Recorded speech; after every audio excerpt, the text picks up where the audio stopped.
Украин консулыны чагырмак. Авропа дипломатларына махкемеге давет этмек. Ве зарури тибби бақывны кечірмек. Украин уку куройчылары ве фаалері халқара жематчылықны Руслан Зейтулаевге қол тұтмаға чағыра.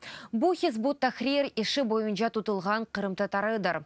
Апрельнің дортунде о Ростов-на-Доны сезосында ачылықны илян етті. Шу сырада Зейтулаев оны Украинаға йоламаға ве ярымадада айрымларны тоқтатмаға талап еті. Айны вақытта әділетшілер тек Зейтулаевның сағлығындан дегілді, оның наразылығына ешбір жауап олмағанындан қасевет чеке. Бұның еле тұтылған қырмыларының сайысы әп артқанындан чорлана. Зейтулаевның террористик тәшкілиятының башы оларақ махкеме етелер.